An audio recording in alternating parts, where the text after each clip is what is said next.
Bonjour à toutes et à tous, c'est Philippe Guillouard de Trek Eco Survie Aventure. Aujourd'hui, je fais cette vidéo depuis l'Espagne. Je vais faire un trek ici. Ça s'appelle Desfiladeros de Ocinas. C'est un trek qui va durer 2 jours, je pense. Donc j'emmène tout mon barda pour pouvoir dormir là-haut.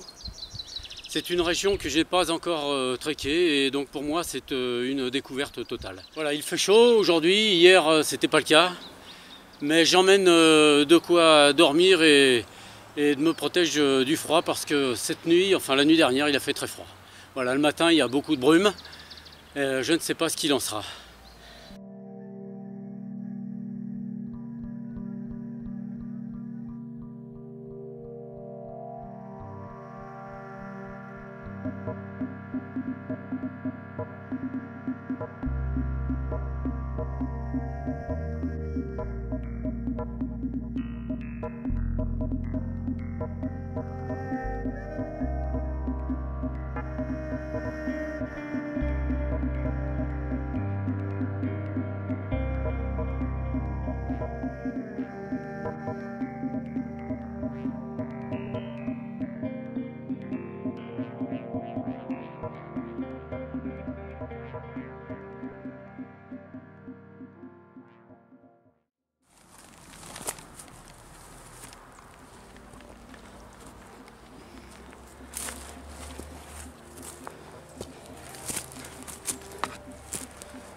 Nous sommes ici, dans le nord-est de l'Espagne, dans des massifs rocheux calcaires,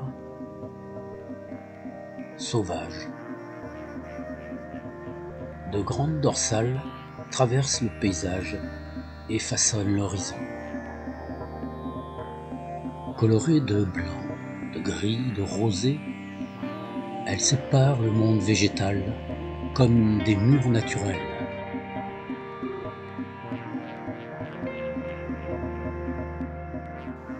Il faut appréhender ces blocs de calcaire brut avec prudence et humilité.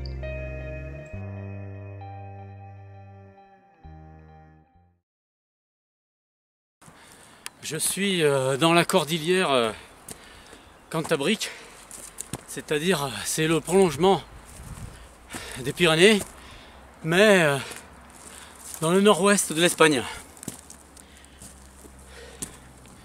Les massifs sont superbes et ici pour l'instant il ne fait pas encore trop chaud.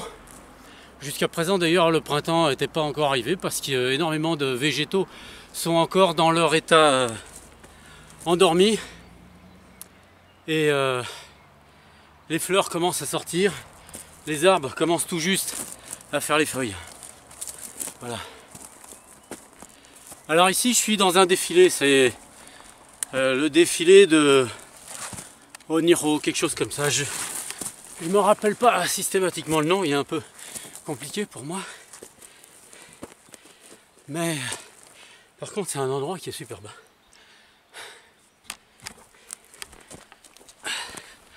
Au niveau de terrain, bah, vous le voyez, c'est de la roche, mais c'est de la roche qui est friable. C'est de la roche qui s'effrite par le gel et qui forme plein de petits copeaux. Ces copeaux se mettent à glisser. Et donc lorsque vous grimpez, il faut faire attention surtout à ça, quoi. Il y a ici quelques oiseaux de proie, des rapaces, en quantité assez importante. Et vous voyez un peu cette plume, ça vous donne une idée de l'animal. Vous voyez la largeur de ma main. Voilà. 2 mains et demie en largeur.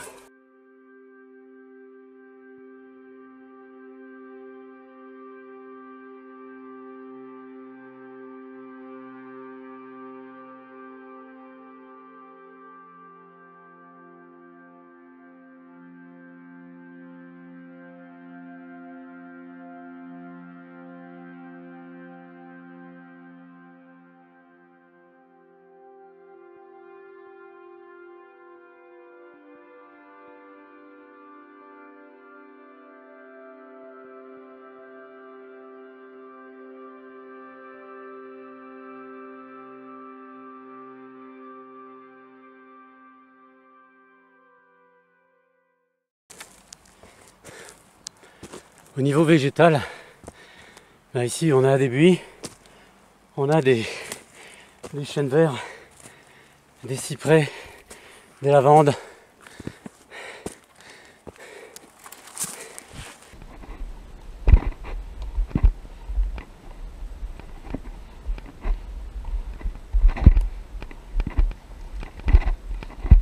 Je vais d'abord suivre cette arête.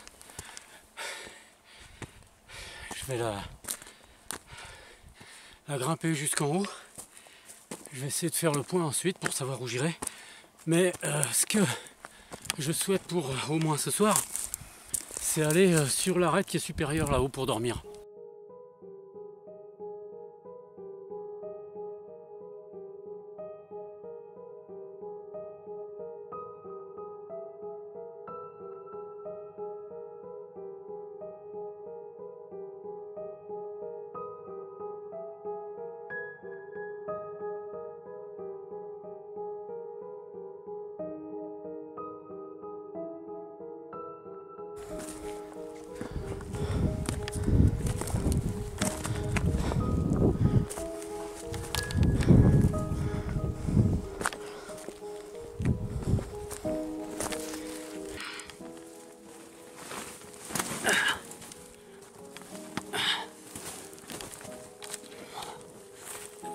Je vais y arriver là.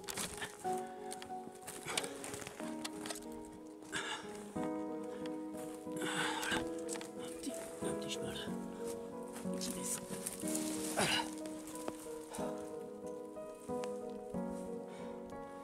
Allez, on va continuer ça. Alors, je vais passer là. Quand même.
Sur l'arête.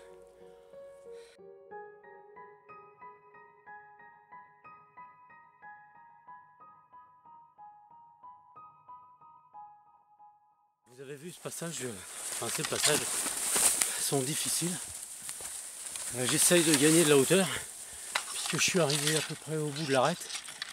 Mais bon, vous le voyez, c'est rempli de buis, de chênes, de petits poiriers sauvages. Ces poiriers sauvages, ça fait des toutes petites poires qui sont très dures, quasiment immangeables crues.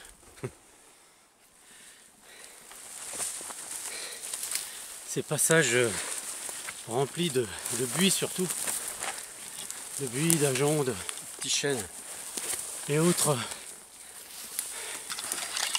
fruitiers sauvages sont très difficiles à traquer, surtout pour les débutants, pour ceux qui ne sont pas débutants aussi.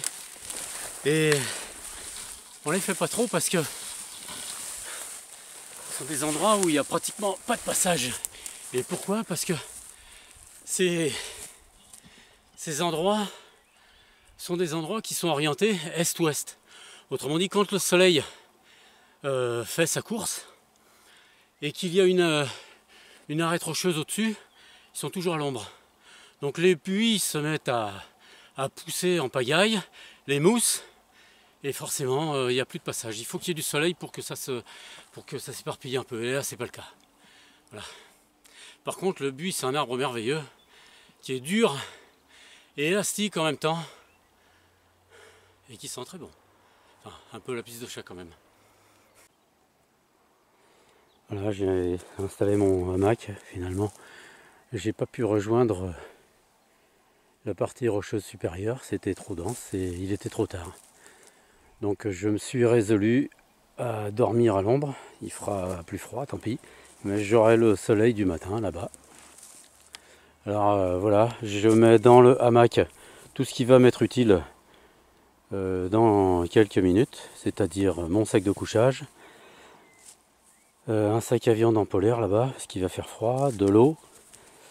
Ça c'est un jogging dans lequel je dors, et juste à côté mon sac à dos. Et là j'ai fait exprès, j'ai mis ma nourriture sur la partie haute, comme ça j'ai tout à domicile, ainsi que la lampe, enfin les lampes et les couteaux. Enfin le couteau, j'ai aussi le mien sur moi. Voilà, puis j'ai mis mon linge à sécher surtout.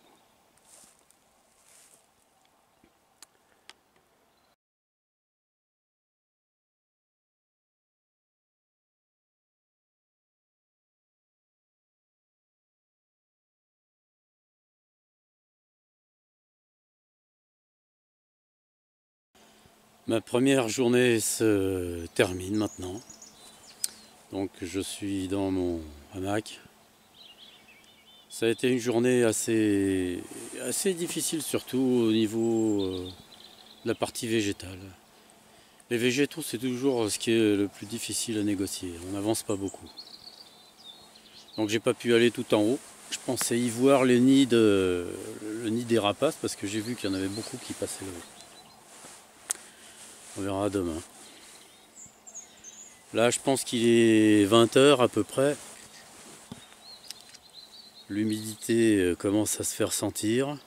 Je suis à l'ombre, je vous l'ai dit ça, malheureusement. Bon, j'aurai l'avantage d'avoir le soleil en face de moi demain matin pour me réveiller. Je suis protégé du nord, puisque le nord est là-bas, par le massif que je vais grimper demain. Voilà, j'ai tout préparé. J'ai plus qu'à m'enfiler petit à petit dans mon sac à viande en polaire et puis ensuite dans mon sac de couchage. Ma bouteille d'eau est prête, ma cagoule. Mes gants sont à côté. La lumière. Je sais que je vais passer une bonne nuit parce que dehors, on dort vraiment bien.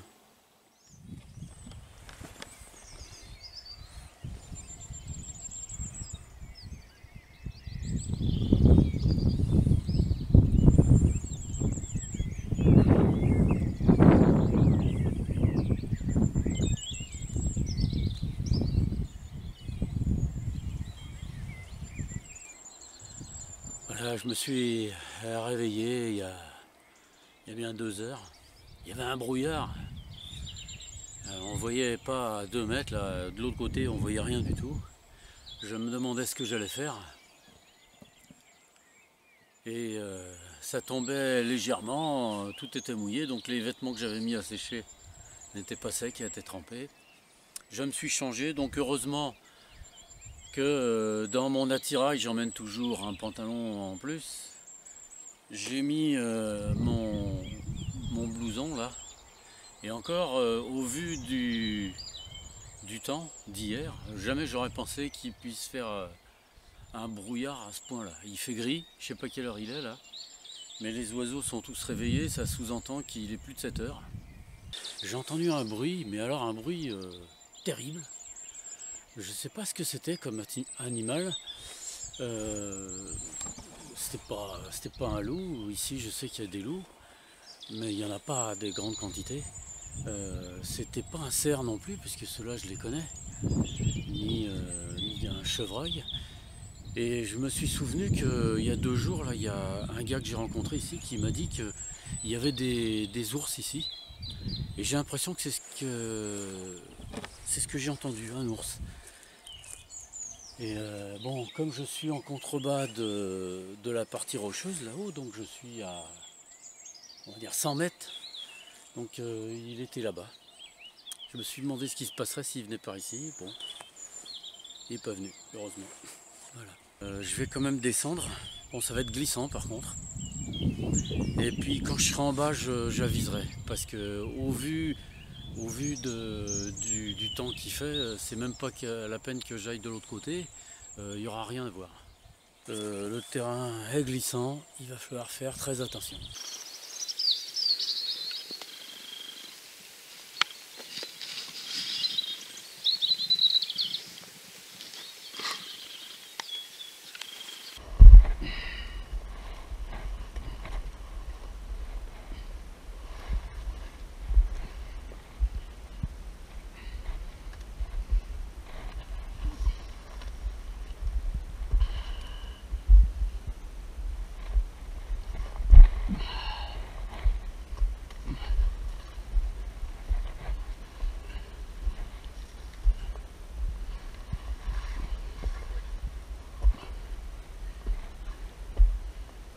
Je me suis décidé à descendre en direct, donc dans cette espèce de maquis là, dans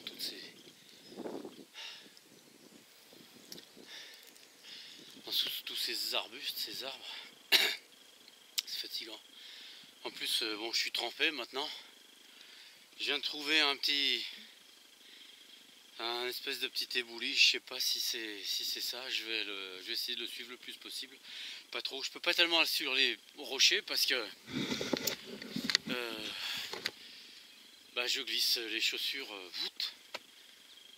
Donc c'est pas la peine. Faut pas que je compte sur ça. Sinon c'est des coups à me retrouver tout en bas. Là ça s'ouvre pas. C'est toujours brouillasseux. Parmi les rares chemins qu'on puisse trouver dans la montagne, en trek, il y a ici ce qui s'appelle un chemin des eaux de pluie. Voilà, c'est un chemin que fait la pluie quand elle descend. Et ici, c'est vous dire que il doit pleuvoir beaucoup. Vous voyez, ça emporte les pierres, ça forme des trous. Je vais en profiter pour le suivre un peu, parce que ça va me reposer un peu. Vous voyez, ça emporte la terre. Voilà, hein, il n'y a pas beaucoup de chemins dans la nature quand on fait trek sauvage. Il y a ces chemins là, donc les lits d'eau de pluie. Il y a les chemins animaliers que vous m'avez déjà vu suivre. Ensuite, il y a les éboulis. Les éboulis qui sont systématiquement des chemins pour monter ou pour descendre, évidemment.